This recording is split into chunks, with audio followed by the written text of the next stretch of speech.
The American Armored Foundation's Tank Museum in Danville, Virginia has one of the world's largest collections of tanks. But some of those tanks aren't full-size. Welcome to the world of radio-controlled tank battles. It's intense, is what it is, and the guys lose themselves because they forget where they are. They get so wrapped up in it that it's almost like real battle to them. Everything you experience here is essentially the same as a real battle would be without casualties. These little tanks look, sound, and behave like the real thing thanks to modern electronics. For instance, the cannon shoots a laser instead of a shell. When we fire at each other, the further the distance are the tanks from each other, the longer the time period is that you can hear the shot coming in prior to it hitting the tank. So the closer you get, the shorter the time limit. The further apart they are, the longer it takes for the shell to come in, and you can hear it coming in. The layout is patterned after World War II Europe, and reportedly is not only the largest in the world, but the only one under a roof. Typical to Europe, most of your roads are dirt roads, so the paved roads, if you will, for the village will end at the village outskirts. There are special added features like a river that actually runs, a burned-out building that's still smoldering, and explosions, all designed with the World War II tank buff in mind, a place to play for those big boys with their miniature toys. Roy Ackland, Fox 8 News. Author Lynn Salsey has introduced us to a lot of interesting people. For example, Ray Hicks, internationally known storyteller. Well, she's done it again. She's found someone else also talented and experienced. But Lynn does have a vested interest here. You see, it's her mom. I've always been a craft person. Knitting, I was crazy about knitting and crocheting, embroidering, needlepoint, all that stuff. Yeah. In her lifetime, she must have used miles of thread and yarn. Ooh, good gracious, I don't have any idea. I've knitted everything coming and going, and I've quilted a lot. A lot? Now there's an understatement. I've made a lot of them. I don't know. I can't tell you. Innumerable quilts. Fabric used to be hard to come by, but she remembers getting some in trade for the use of a book. Well, Gone with the Wind had just come out, and I had a book. And this gentleman told me if I would let him borrow the book to read, that he would give me a case of suit samples. Every quilt has a story, like this one. She calls it her North Carolina quilt because it illustrates the books on North Carolina that have been written by her daughter Lynn. She has no shortage of designs for these quilts. That's not the problem. The problem is getting started. I mean, not figuring out what you're going to do, not cutting it, but then you think, oh, well, I don't believe I'll start that today. You know, I think I'll wait till tomorrow, and just keep putting it off. But once you get started, you get into it. There are exceptions, though. This quilt was started back in 1987. Every piece of fabric completely different. Every time I looked at it, I didn't want to do it. Yeah. And finally, I got mad and did it. She still does, and she'll continue. Margaret Simms, one of Roy's folks, who sews with yarn, and just like her daughter, tells a pretty good yarn, too. Roy Ackland, Fox 8 News. Since the 50s, this little building in the Reeds community of Davidson County has been a landmark to the residents. I pick them like we want them. Like a good. Yes, sir. Mr. Jim Hunt built the place and kept it going well into his 90s. What can I get for you? Give me a hamburger. Oh, we hear lots of Mr. Jim stories. Wish I had a quarter for everyone I've heard so far. Sabrina Anderson runs the place now. After Mr. Jim's death, it sat empty for years, and that bothered Sabrina's dad. My husband, every time we'd come by, he would say, somebody ought to open that up, and that would be a good business for somebody. Finally I didn't get it. The Elliots bought and rebuilt the place, and wisely kept and restored a lot of the original equipment. Those are Mr. Jim's. These are the original bar stools. Those are the original bar stools. They even kept the original bar, although they did reconfigure it slightly. But that's not all they kept. This is the original kind of floor that he had on the floor. He had red and white tile. We just redid it. My husband makes the slaw. I make the chili. I use Mr. Jim's chili recipe.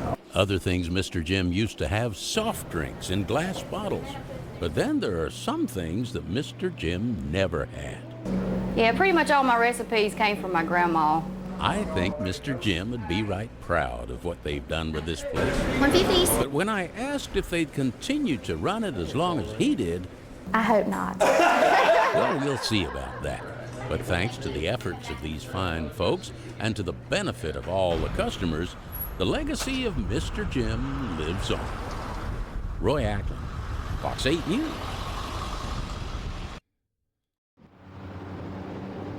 At the American Armored Foundation Tank Museum in Danville, Virginia, there are lots of neat things to see, as you might expect, most of them involving tanks. But there's another exhibit that you might not expect, this one involving bicycles. I collect bikes. I've always collected bikes. Then I got into military bikes. Phillip Ackerman has loaned the museum his, believe it or not, collection of military bicycles. Well, we started 1896 with a rather contemporary-looking French bike.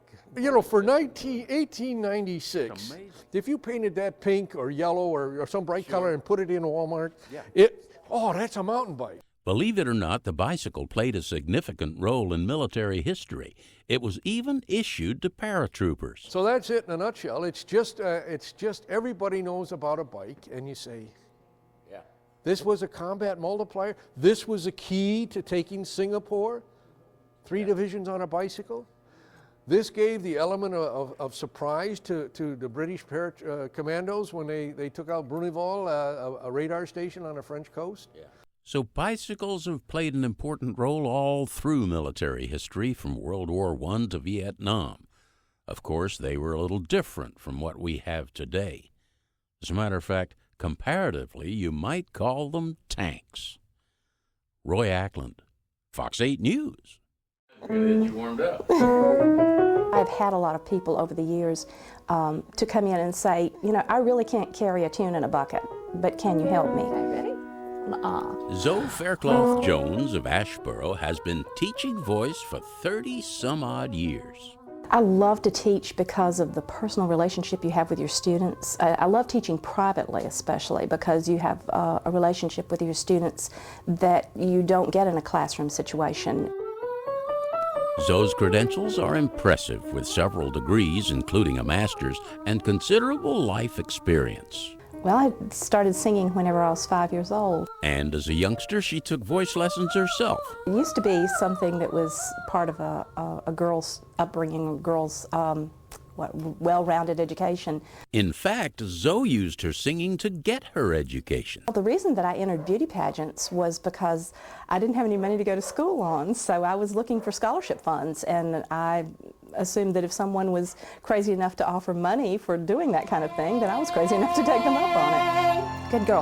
The end, the last note, be sure you hold it out. And today she helps her students develop their skills in the hope that one day they'll be able to do the same thing. You got to keep going, okay?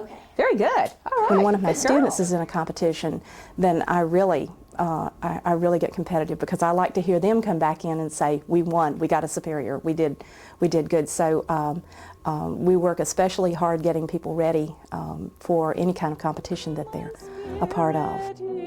Zoe says her talent is a gift she willingly gives to others, whether it's teaching or singing herself. Roy Ackland, Fox 8 News.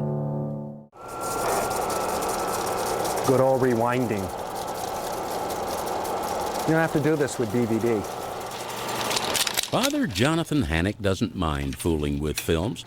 You see, he's a collector, a hobby that allows him to view films he saw years ago anytime he wants to. I've been able to collect now almost 36 films. For every movie that I have, I try to get the accompanying poster. He's got some really great movies. And yes, he probably could find them all on DVD. But watching a DVD and watching film is just not the same.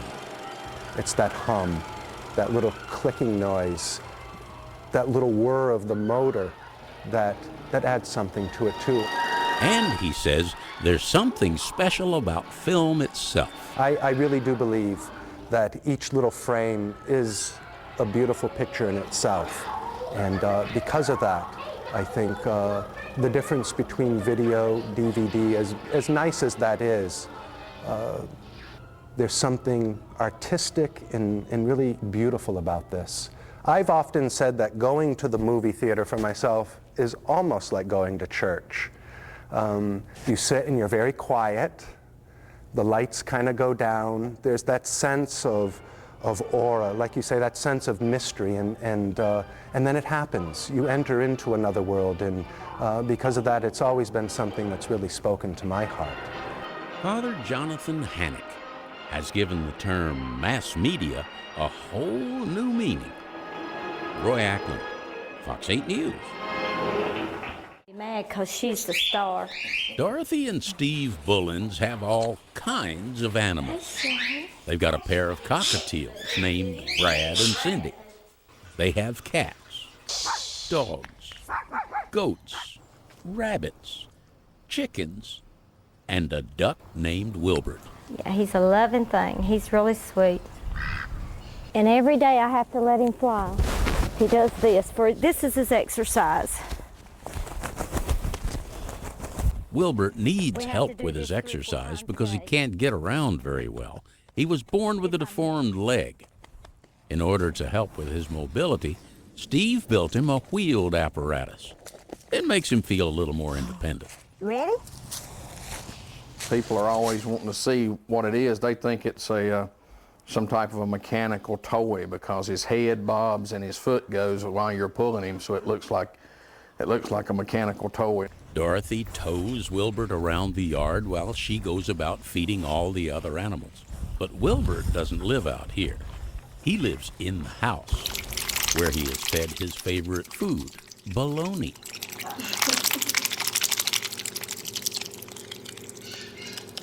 One more? And once he's had his fill, it's bath time. He gets really excited when he thinks it's time to take a bath. Yeah, I tell people that he probably should have been put to sleep. But now I tell people I should be put to sleep. No, he is a lot of work, but I do love him very much. After preening and pampering, she puts him to bed. Mama kiss. Good night. Where he lays down his head. He's got it made. I'll say he does. Roy Ackland, Fox 8 News.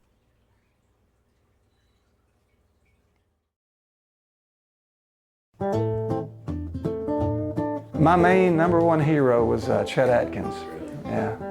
First time I heard him on record, it just blew me away. I couldn't believe one man could get that much sound out of a guitar. It sounded like 2 or 3 people play it. Rick Allred was young and impressionable when he first met guitarist Chet Atkins, and he'll never forget the experience. I decided I'd just devote my life to doing what I saw him do, playing like that. And he did. A successful career, and a few albums later, he can play just about anything. Do a little classical guitar, like...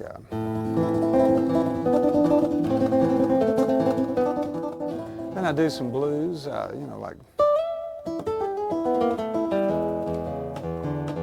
And with the help of a synthesizer, he can play both parts of dueling banjos on one guitar. Right now, I've got a banjo sound on my bottom 3 strings. Of course, the guitar sounds on the top 3 strings. He's incredible to watch and listen to, and absolutely amazing when you consider he's self-taught. I never had any lessons. I just picked it up on my own. I play strictly by ear. And I just did it because it was something I love to do. And the only thing better than doing what you love is getting paid for it. I feel very fortunate to be able to do what I do and have such a love for it and make a living at it. Even if I wasn't making a living at it, I would be doing it just like I do now because it's something I've always just had a passion for, just playing. And all these years later, he's still a devotee of the master guitarist Chet Atkins. I'm still learning from him. See all those albums over there? Those are all Chet Atkins albums mostly. And I'll pull one out every now and then and pick up a tune that I always wanted to learn. And Rick says that just like Chet, he couldn't have picked a better career. Roy Ackland, Fox 8 News. This is the kind of weather that Ruddy Chambers loves. lots of blue sky and breezes to make his wind dancers go. It doesn't take but just a very little breeze to make them turn. Don't turn. Hey, that's gonna turn a little bit. There it goes. He started making his wind dancers when he retired. He was a machinist, and so, of course, he decided to keep himself busy by making things out of metal, something he'd done all his life. I'm just having fun. I'm just coming up with different blades, different designs, different whatever. He makes them out of sheets of copper and stainless steel rods and tries to find as unusual an ornament as he can to put on top. I got one over here. It's a little aquarium. That fish going around.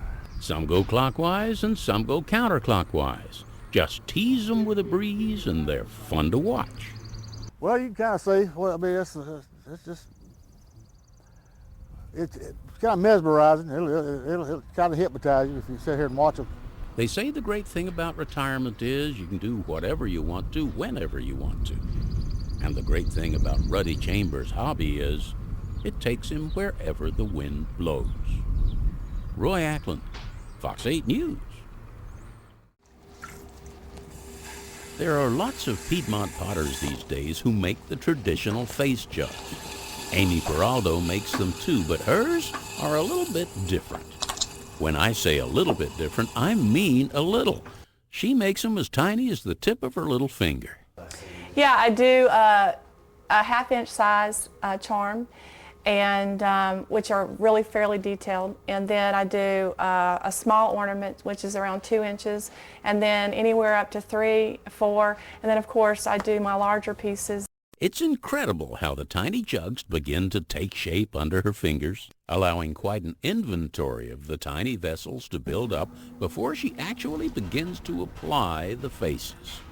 And I get a lot of people that, ask me, could these be molded? And I said, nope, they never will be. She does have about 50 basic designs, but because they're all handmade, each one is an individual. Every face that I do, no two are alike. I mean, no two will ever be alike.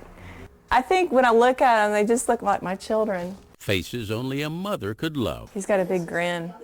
Amy Peraldo, one of the few people I know who makes a living making faces. Roy Ackland, Fox 8 News.